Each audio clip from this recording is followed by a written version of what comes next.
engraçado, porque a Bíblia, Paulo já vem falando pra gente que o que come o faz para o Senhor, o que não come algo o faz para o Senhor. O que guarda dias o faz para o Senhor, o que não o guarda o faz para o Senhor.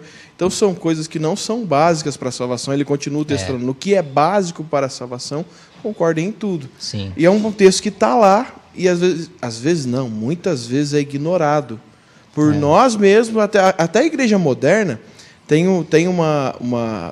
Teve um tempo que o Lê falava muita coisa. Cara, de verdade, a gente tem que tomar cuidado, Poema, porque a gente está virando os religiosos de aba reta. A gente falou dos religiosos de terno e gravata, nós estamos virando os religiosos de aba reta, de boné de aba reta. E aí aquilo foi um choque, cara, porque ser quem nós somos em Poema já nos dava uma sensação, nossa, nós estamos libertos da religiosidade até o tempo que aquilo se tornou a nossa religiosidade. E fechamos a cabeça para qualquer outro tipo, qualquer outro formato ou caso espiritual. Quando a liberdade vira o padrão, nasce um novo tipo de religiosidade. Muito boa. Eu acho que o problema do ser humano é querer colocar Deus em formatos e padrões e caixinhas, né? E Deus não se limita, né? Ele é infinito, ele faz o que ele quiser, do jeito que ele quiser, quando ele quiser. E isso foi a grande virada na minha vida, porque até eu conhecer Jesus, eu já suspeitava que não era bem daquele jeito, né? Eu já suspeitava, mas quando eu conheci Deus de verdade, de ter experiências com Deus na minha varanda, de ter experiências com Deus no banho. Eu já tive experiência com Deus no banho, né? Você tá ali nu, para algumas pessoas... Algumas pessoas acham um pecado, né? Dorme, né? Toma banho de roupa, já teve esses extremos. Sério assim. mesmo? Cara, teve esses extremos já. Não hoje, não mais, mas até, sei lá, década de 90, a gente tomava banho de roupa, porque vai que Jesus volta durante o banho e você fica, né? Nossa, cara. Então, assim, quando eu comecei a ter experiências com Deus próprias, completamente fora do padrão que me foi ensinado, fora daquilo que era crido no contexto, né? Porque a Igreja do Amor é tão grande que ela é um universo. E se você fica dentro desse contexto para toda a sua vida, você pode nunca ouvir falar de uma Lagoinha, de uma Poema, você pode viver a sua vida inteira dentro da Igreja do Amor, e aquilo é a Igreja de Jesus na Terra, e você provavelmente vai ser salvo, que é pela graça mesmo. Com certeza.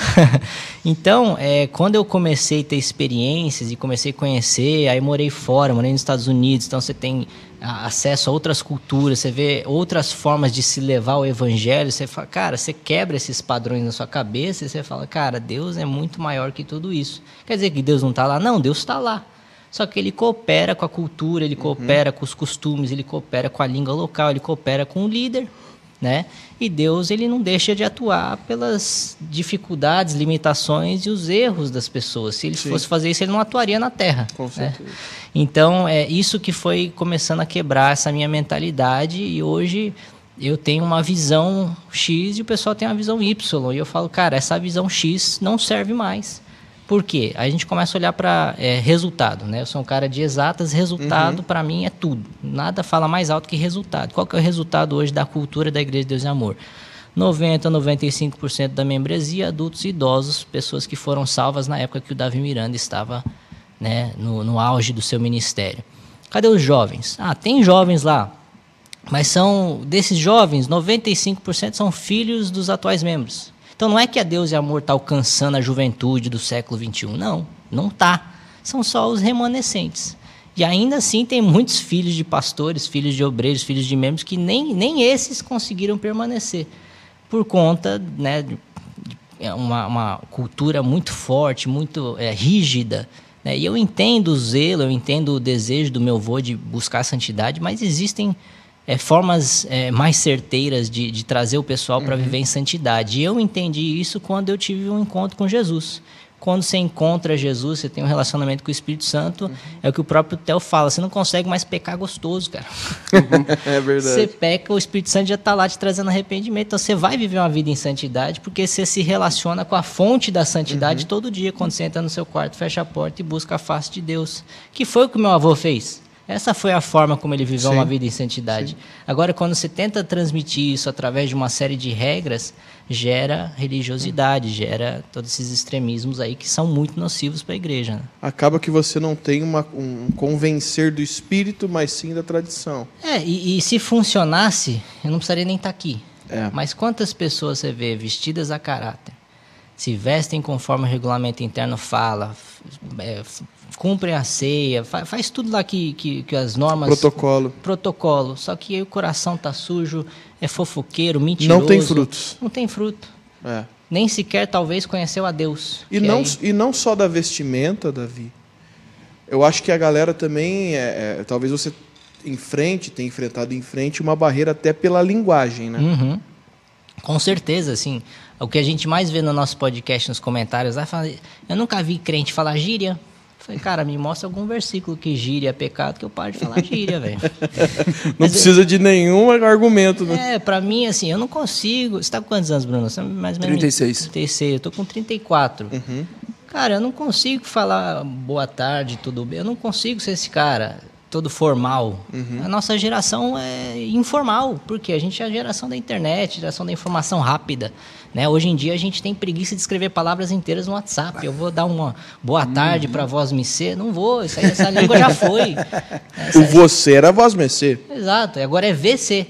Daqui a pouco é só C. É só C.